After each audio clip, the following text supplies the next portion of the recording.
Sterling company that does electrical dispatch, and they have vital information. They're the ones that have vital information when it comes to showing all the attributes that are key in terms of geographic correlation, time correlation, and renewability of energy in the case in which renewable energy generation parks are not directly connected to the project. And also, it was decided to reinforce their commitment and the participation of CERTELAC to have access to that regional platform, and precisely to, as this is the case, to have the instance of sharing with our neighbors the possibility of becoming a partner in and having access to the global hydrogen market. We said that the starting point needed to be a hydrogen law, and this bill that is being discussed in Congress, well, there are two sides. One of them is a promotions instruments issue. There is a number of incentives that have a very short window. Now there's only 1 year left, and the idea is to extend it to 5 or even 7 years, the possibility of hydrogen projects obtaining tax benefits or tariff benefits or regulatory and exchange guarantees for a period of 30 years, which is one part of the bill that is being discussed. But the other interesting part, which is the main topic about today, is the regulations part, which is appointing the application authority. It's not like the Congress to say, to dictate within the executive branch of our country how to do this. So probably what the law is going to do is they're going to delegate the executive that will delegate through a regulations decree a way of working, and it will probably appoint the Energy Secretariat as the ones that is in charge of these issues. So it is the law that has to give this possibility. And what you can read in italics is what is said in that bill. It says that it gives it the possibility and the responsibility of designing, implementing, and developing a hydrogen certification system of renewable and low emissions origin. And there's also the aspect of freedom to adopt other schemes. It says that the application authority can agree the participation in international and regional platforms. This is the case of CERTELAC, of which we are part, as well as adhering to certification systems in force in the international landscape. So we still need the law, we need its implementation, and finally, a resolution of the Energy Secretariat referring to an eventual certification scheme. In the last 2 or 3 slides that I have to share with you regarding the scheme, that is the group of principles and attributes and the limits of what we want to certify, we ratify that as reflected by our strategy, the ambition of our country is to become a country that produces 5 million tons a year as from 2050, but 80% of that will be for export, and to set out the liberty of developers, investors, and project owners to opt for a scheme in the a certification scheme depending on the export destination country. We need to work on the interpretation and adherence to some of the requirements, and even though that that acknowledgement or that recognition will depend on the governance of these schemes, for example, the European scheme, and ultimately the European Commission will be consulted. There is much work to be done by the Energy Secretariat, especially based on the information that CAMESA can provide us with, so that the recognition of the Argentinian scheme becomes a reality. Regarding the certification system, it's important to stress that we need to have a cost-benefit assessment where it is important for us to understand how we can leverage all our capabilities. We need to have one body that was what our colleagues was presenting as that strategic phase before the operational phase. It is the Energy Secretariat that will provide us with the guidelines. And what seems to be happening is that we need to have local certifiers. And by certifiers, we mean legal persons, companies, consulting companies, even individuals, independent freelance professionals that will after receiving the due training and having the technical knowledge for a certain aspect, well, to be credited by the crediting agency in Argentina, which works for different aspects in our country in terms of our industry and our technological life. And it is the body that gives certifications to auditors, to labs, to verifiers, etc. So amongst these verifiers, these local verifiers, we have entities that are working already on hydrogen issues, such as the INTI Institute, which is the National Institute for Technological Industry, also the IRAM, which is the institute that translates all the hydrogen regulations that are done by ISO. Well, that is translated into the Argentinian framework. We have YTech, which is a joint venture between the Technical Institute and an oil company, Bureau Veritas, Rhineland. All these companies, any of these companies, could be trained in one of these schemes and to get the certification from the Argentine crediting body. And with that, we think that we would have a cost-effective contribution so that when this lands in Argentinian reality, these certifications that will be part of an international certification system make sense. So a great role, there's a great role for CAMESA. As we said, if Argentina were to decide, and we don't think that this would happen now at least, if Argentina were to have our own registry, well, CAMESA would be a great candidate to become that electronic platform where you can write the installations and from which you could issue certificates. But at least for now, it is the source of certifications on information on renewable energies.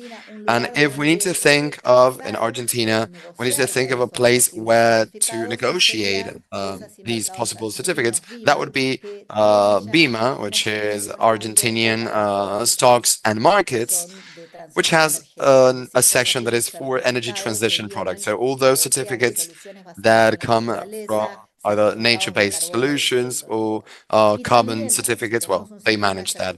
And if we have a local certification system, we will require a recognition of those certificates, even though it is not the total certificate, the total certification of how it works throughout the chain. Just to give it a bit of a timeline to this roadmap, I hope we can, and I think we could, to have this bill be discussed finally in November and to have the first draft of the law. And if that were the case in the first quarter of next year, we could have a decree and the application authority. And then this is a bit ambitious, but we could at least try to launch this notion of giving liberty through a resolution to choose the scheme and how to get the guidelines together for the certification scheme by mid-2026. And when it comes to capacity building and training certifying persons, that will take a while. We need also to credit them, so that is 2 more years, so that we can make it by 2030 with a recognition of the adherence and the types of certifications that would be issued in our country. In this case, of course, recognized by, this has been done thinking of the European Union's approval. That would be our main strategic partner for now. Okay, so that's as much as I have to share with you regarding news from Argentina. To say that even though the state is not entirely convinced of creating new institutions, we can give investors access to hydrogen certifications. Thank you so much, Griselda. That was a very interesting presentation. We see here that in Argentina, as Grace was concluding, there is an option of leaving it a bit more open and choosing international schemes. And it's interesting to see this comparison between Argentina and the comparison between Argentina, Chile, and Colombia. We will go now with the case of Panama. For that, we have Marta Bernal, and she is the national consultant for the country. So, Marta, go ahead, please.